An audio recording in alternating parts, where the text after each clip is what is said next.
Lalim yung ditong part. Dahil sapatos. Kaya lang,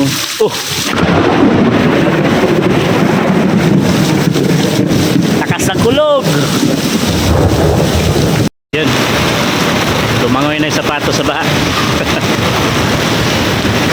At lakas ng ulan mga boss. Halos namubog na yung sapatos niya. Paano tayo makauwi nito? Lakas.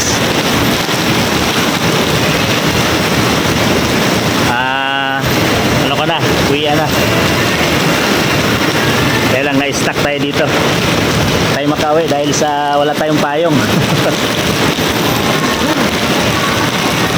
Biglang nag-OT nang walang ginagawa. Di tayo makauwi.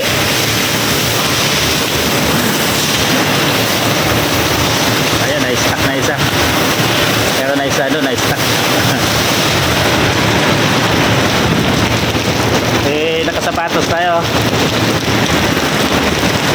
Basahin na lang siguro natin to. Wala ko na lang payong kasi sobrang init kanina. Ayun, kumukulog. Lakas ang patak. Sino kaya makaligtas sa atin dito? Sa kanya, anong ginagawa niya? Yung plastic. Balot na plastic. Ayun, nakabike. Nabasa pa rin yung likod. Ito, naka-plastic. Ito, naka-plastic din.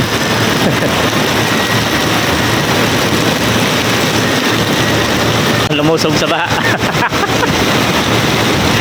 Nangalahati na yung bike niya. Huwag ka lang bumalik.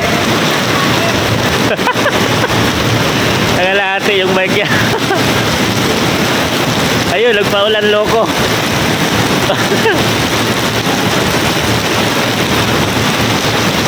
Baha na, doon yung dorm namin. Ito gawin natin, baka makauwi. Tanggal ang sapatos. Tupiin natin yung pantalon. Pa yung laptop. Kagetin sa likod.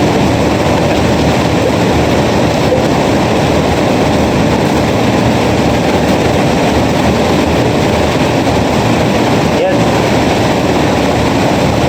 Uwi na tayo.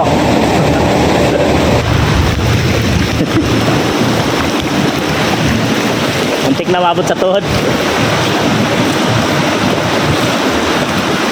So let's go. Paulan. Lalim dito. Dito. Lalim. Lalim yung ditong part. Dahil sapatos. Yan o. Iikot sa kanal. Yan, malalim lang, malapit lang yung dorm namin. Yan o.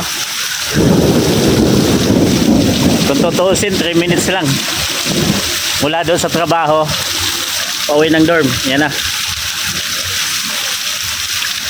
Kaya lang,